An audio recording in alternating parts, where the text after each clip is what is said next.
a sickness, the doctor will try to find out what is the root cause of that sickness. మనకి ఏదైనా జబ్బు వచ్చినప్పుడు వైద్యుడు ఏం చేస్తాడంటే అసలు దానికి మూల కారణం ఏంటి అని చూస్తాడు. So murmuring and grumbling is a sickness. సణుగులు ఫిర్యాదులు అనేవి ఒక జబ్బుతో సమానం. What is the root cause of it? మరి దానికి మూల కారణం ఏంటి? The root cause is we think we are the most important people in the world. దానికి మూల కారణం ఏంటంటే మనమే ఈ లోకంలో కల్లా అత్యంత ప్రధానమైన వాళ్ళం అనుకుంటాం. Everybody must serve us. మిగిలిన వాళ్ళందరూ కూడా మనకే పరిచర్య చేయాలి, సేవ చేయాలనుకుంటాం. So if you don't eliminate that attitude from you, you will always murmur and complain. నీలో నుండి ఆ ధోరణిని నీవు తొలగించుకున్నట్లయితే ఎప్పుడు సణుగులు ఫిర్యాదులు ఉంటూనే ఉంటాయి. You must realize you are not the most important person in the world. నువ్వు తెలుసుకోవాల్సింది ఏంటంటే ఈ లోకంలో కల్లా అత్యంతమైన ప్రధానమైన వాడవు నువ్వు కాదు. That is only Jesus Christ. కేవలం యేసుక్రీస్తు ప్రభువు మాత్రమే. In heaven they always say thou art worthy. పరలోకంలో వాళ్ళు చెప్పేది అంటే నీవే యోగ్యుడు అని చెప్తూ ఉంటారు. Only Jesus is worthy. యేసుక్రీస్తు ప్రభువు మాత్రమే యోగ్యుడు, nobody else. మరెవరు కాదు. So when we experience that, మనము దాన్ని అనుభవించిన కొలది then we will stop murmuring and complaining. మనము కూడా సణుగులు ఫిర్యాదులు మానివేస్తాం. We'll say, Lord, you are the one who is worthy. ఓ ప్రభువా నీవు మాత్రమే యోగ్యుడవు, మరెవరు కాదు అని చెప్తాం. And that is how we can bring the atmosphere of heaven into our home and into our life. ఆ విధంగా మన జీవితంలోనికి, మన కుటుంబ జీవితంలోనికి పరలోకపు వాతావరణాన్ని మనం తీసుకొని రాగలము. Where Christ is most important and all of us are ordinary, unimportant. అక్కడ క్రీస్తు మాత్రమే ప్రాముఖ్యమైన వాడు, మనందరము కూడా అంత యోగ్యత లేని వాళ్ళము. You know, in heaven they are not even going to look at Paul or Peter or anybody else. మీకు తెలుసా పరలోకంలో పౌలునో పేతురునో మరెవరినో వాళ్ళు చూడరు, కానీ say, Lord Jesus, you alone are worthy. ఓ యేసుక్రీస్తు ప్రభువా నీవు మాత్రమే యోగ్యుడు అని చెప్తారు. So if you turn to Colossians in chapter 3, కొలస్సీలకు రాసిన పత్రిక 3వ అధ్యాయం మనం చూసినట్లయితే, chapter 3, కొలస్సీలకు రాసిన పత్రిక 3వ అధ్యాయం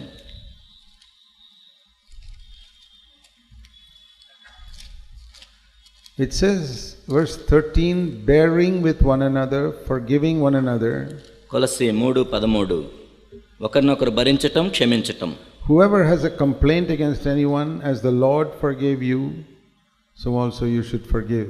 కాబట్టి ఎవడైనా తనకు హాని చేసినని ఒకరినొకడు అనుకునే ఎడల ఒకరినొకడు సహించుచు ఒకరినొకడు క్షమించుడి, ప్రభు మిమ్మును క్షమించులాగున మీరును క్షమించుడి. So if you have a complaint against anyone, కాబట్టి ఎవరి మీదైనా మీకు ఫిర్యాదు ఉన్నట్లయితే, just as the Lord forgave you, ప్రభువు నిన్ను ఏ విధంగా అయితే క్షమించాడో నీవు కూడా ఆ విధంగా క్షమించాలి. Can you remember that verse? ఆ వచనం మీకు గుర్తుందా? Please keep it in mind always. కాబట్టి దయచేసి దీన్ని ఎప్పుడు జ్ఞాపకం ఉంచుకోండి. Whoever, ఎవరైనా సరే, anybody here, ఇక్కడ ఉన్న వాళ్ళు ఎవరైనా, you have a complaint against anyone, ఎవరి మీద ఫిర్యాదు ఉన్నా కూడా, believer, unbeliever, you have a complaint against anyone, విశ్వాస అయినా అవిశ్వాస అయినా ఎవరి మీద నీకు ఫిర్యాదు ఉన్నా, as the Lord forgave you, ప్రభువు నిన్ను క్షమించులాగున you also forgive that నీవు person. కూడా క్షమించాలి ఆ వ్యక్తిని. Can you do that now? ఇప్పుడు చేయగలరా ఆ విధంగా? Can you remember while you're sitting there somebody you have not forgiven? మీకు తెలుసా మీరు క్షమించబడిన వ్యక్తిని మీరు ఎందుకు గుర్తుంచుకుంటున్నారు? That is the root cause of somebody murmuring and complaining. ఎందుకంటే అది ఫిర్యాదు సనగటానికి మూల కారణం అదే. If you have a negative attitude towards someone, you will always find something wrong in that person. కాబట్టి ఒక వ్యక్తి మీద మీకు వ్యతిరేకమైన ధోరణి ఉన్నప్పుడు ఎప్పుడు అందులో ఏదో ఒకటి తప్పు కనపడుతుంది ఆ వ్యక్తిలో. Whatever he does will be wrong. ఆయన ఏం చేసినా తప్పే అనుకుంటావు నువ్వు. Or one small thing you'll pick up that and say he did that thing. ఏదైనా ఒక చిన్న చేసిన వెంటనే తప్పు చేశాడు అని పట్టుకుంటావు. There may be 100 good things in him, you won't be able to see it. ఆ వ్యక్తి 100 మంచి పనులు చేయొచ్చు, దాన్ని మాత్రం నువ్వు చూడవు. Because the devil blinds your eyes. ఎందుకంటే అపవాది నీ కన్నులకు గుడ్డితనం కలుగజేశాడు. This is a very important word. కాబట్టి ఇది ఎంతో ప్రాముఖ్యమైన వచనం. Because when we live in this world, మనం ఈ లోకంలో జీవిస్తున్నప్పుడు always somebody or the other may hurt us. ఎప్పుడు ఎవరో ఒకరు ఏదో ఒక విధంగా మనల్ని గాయపరుస్తూనే ఉంటారు. Accidentally or deliberately. అది ప్రమాదవశాత్తు కావచ్చు, లేకపోతే కావాలని కూడా కావచ్చు. You know, somebody may do something wrong in the office. కొంతమంది ఆఫీసులో ఏదైనా తప్పు చేయొచ్చు. And because of that you suffer. దాన్ని బట్టి నువ్వు బాధపడొచ్చు. Or in the home somebody may do something wrong and because of that you suffer. లేకపోతే ఇంట్లో ఎవరైనా తప్పు చేసిన కారణాన్ని బట్టి దాన్ని బట్టి మనం శ్రమ పడాల్సి రావచ్చు. We are not living in a perfect world. మనం ఏదో పరిపూర్ణమైన లోకంలో జీవించట్లేదు. In a perfect world it will be easy to give thanks for everything. కాబట్టి పరిపూర్ణమైన లోకంలో ఉన్నప్పుడు దేవుని కృతజ్ఞతలు చెల్లించడం ఎంతో సులభం. But the wisdom of God he shows in the church that in an imperfect world also we can give thanks. కానీ అసంపూర్ణమైన ఈ లోకములో కూడా మనం ప్రతిదానికి దేవునికి కృతజ్ఞతలు చెల్లించడం ఏంటంటే దేవుని జ్ఞానము సంగము ద్వారా వెల్లడిపరచబడుతుంది. It says we have to bear with one another in verse 13. 13వ వచనం మనం ఒకరినొకరు సహించుకోవాలి. So I want to read that in another translation. ఇంకొక తర్జుమాలో దాన్ని నేను చదువుతాను. It says be content to take the second place. కాబట్టి రెండవ స్థానము నీవు తీసుకొని దాంట్లోనే తృప్తిగా ఉండు. Many people are not happy to take the second place. అనేక మంది రెండో స్థానము తీసుకోవటంలో సంతోషంగా ఉండరు. That is another reason for complaining. కాబట్టి ఫిర్యాదు చేయటానికి మరొక కారణం అది. We want to take the first place. ప్రథమ స్థానం నాకు కావాలి. Here it says be content to take the second place. కాబట్టి రెండో స్థానము తీసుకొని దానిలో తృప్తిగా ఉండు. If somebody is preferred before you, praise the Lord. కాబట్టి నీకంటే ముందు ఎవరైనా మొదటి స్థానాన్ని తీసుకుంటే దేవుని స్తుతించు. And if you accept that, you will only be praising God. నీవు దాన్ని అంగీకరించినట్లయితే కేవలం దేవుణ్ణి స్తుతిస్తావు అంతే. So I'll give you an example of that. ఒక ఉదాహరణ మీకు ఇస్తాను. You turn with me to Genesis Adikandam and chapter 4. ఆదికాండము 4వ అధ్యాయం. We read here that Cain and Abel brought an offering to God. మనకు తెలుసు ఇక్కడ కయీను ఏబేలు దేవునికి అర్పణ తీసుకొని వస్తారు. It was not a sin offering. ఇది పాపానికి సంబంధించిన అర్పణ కాదు. Sin offering must always be with blood. పాప పరిహారార్థ బలి ఎప్పుడూ కూడా రక్తంతో కూడుకొని ఉంటుంది. Even for Adam's sin, God made an offering immediately. ఆదాము పాపం చేసినప్పుడు కూడా దేవుడు ఒక అర్పణ అర్పించాడు. You read that in Genesis 3. ఆదికాండం 3లో మనం దాన్ని చదువుతాం. That Adam sinned there. ఆదాము పాపం చేశాడు అక్కడ. And we read that God, they were clothed with some leaves, they covered themselves. ఇంతకు ముందు అయితే వాళ్ళు ఆకులతో కట్టుకున్నారు.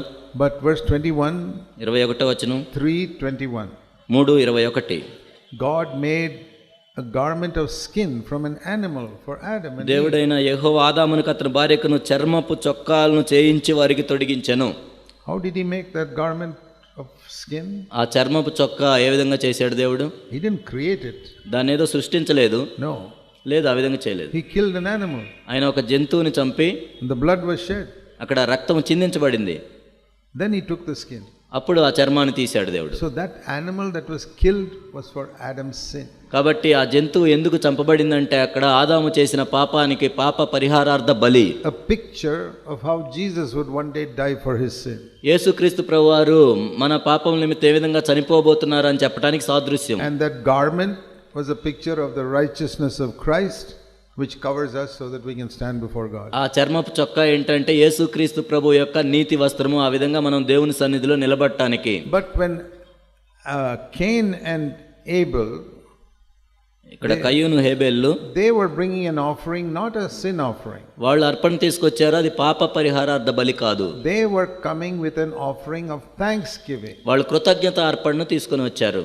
They were thanking God for the good crop that they had. దేవుడు మంచి పంటను వారికి ఇచ్చినందుకు వాళ్ళు కృతజ్ఞతలు చెల్లిస్తున్నారు.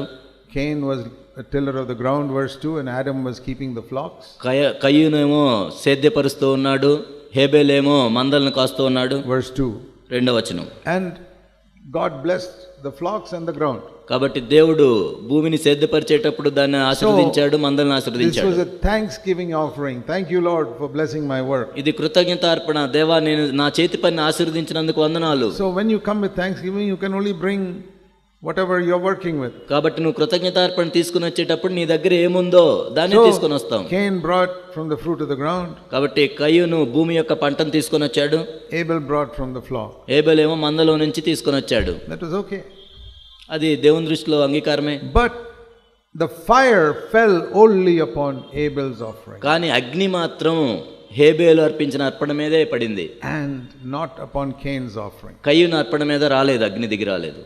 Now there are many people who don't read the Bible carefully. ఈరోజు బైబిల్ సరిగా చదవని వాళ్ళు అనేక మంది ఏం చేస్తున్నారంటే they say God did not accept Cain because he did not bring blood. దేవుడు కయ్యూను అర్పణను ఎందుకు అర్పించలేదంటే రక్తం చిందించలేదు కాబట్టి అంగీకరించలేదని చెప్తున్నారు. If you go to Bible college, you will learn all these wrong things. మీరు బైబిల్ కాలేజీకి వెళ్తే ఇలాంటి తప్పుడు సమాచారమే తెలుసుకుంటారు. You don't go to Bible college, read the Bible, you will understand it కాబట్టి properly. బైబిల్ కాలేజీకి పోకుండా బైబిల్ చదివితే సరిగా మనకు అర్థం అవుతుంది Bible. Because they teach in the Bible college. Bible కాలేజీలో ఏం బోధిస్తారంటే Most pastors teach that also. అనేక మంది పాస్టర్లు కూడా అదే బోధిస్తుంటారు. Because Abel brought a lamb and blood, God accepted it. హేబేలు గొర్రె పిల్లను తీసుకొని వచ్చి రక్తాన్ని చిందించాడు కాబట్టి దేవుడు అంగీకరించాడని That చెప్తారు. means God saw the offering and he accepted Abel. అంటే దేవుడు అర్పణను చూసి అర్పించిన వాడిని అంగీకరించాడని చెప్తారు. But that's not what the Bible says. కానీ బైబిల్ అది చెప్పట్లేదు. What does it say? ఇక్కడ ఏం చెప్పబడింది? Verse 4. 4వ వచనం. Abel brought from the firstlings of his flock. హేబేలు తన మందలో తొలి చూలును పుట్టిన వాటిలో క్రొవ్విన వాటిని కొన్ని తెచ్చెను. Read carefully. జాగ్రత్తగా చదవండి. It does not say the Lord had regard for his offering. తన అర్పణను అంగీకరించాడని చెప్పలేదు. మొట్టమొదటి ఇక్కడ లేదు. The Lord had regard for Abel, therefore he accepted his offering. యెహోవా హేబేలును అతని అర్పణను లక్ష్యపెట్టెను. So it is not his offering.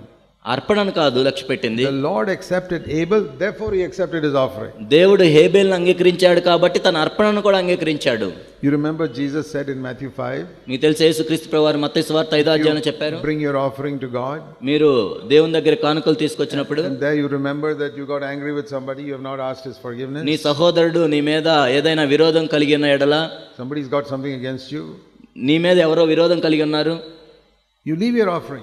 నీ కానుకలను అక్కడ విడిచిపెట్టి, God, it may be a very good offering. అదేదో మంచి అర్పణ అయి ఉండొచ్చు, God will not accept you. దేవుడు దాన్ని అంగీకరించడు. You settle that. ముందు అక్కడ నువ్వు సరి And then చేసుకో, come, వచ్చి then God will accept you and your offering. అప్పుడు దేవుడు నిన్ను అంగీకరించి నీ అర్పణను కూడా So అంగీకరిస్తాడు. God is looking at our heart, not at our offering. దేవుడు మన హృదయాన్ని చూస్తున్నాడు కానీ మన అర్పణను కాదు. So God looked at Abel's heart and said, okay, I accept you. దేవుడు హేబేలు యొక్క హృదయాన్ని చూసి నేను నిన్ను అంగీకరిస్తున్నానని I చెప్పాడు. accept your offering. కాబట్టి నీ అర్పణను కూడా నేను అంగీకరించాను. In the same way, అదే విధంగా it does not say that God rejected Cain's offering. అంటే కయ్యూని యొక్క అర్పణను దేవుడు తిరస్కరించాడని చెప్పబడలేదు ఇక్కడ. It says, verse 5, God did not have regard for Cain, therefore he didn't accept it. 5వ వచనంలో కయ్యూనును అతని అర్పణను ఆయన లక్ష్య పెట్టలేదు.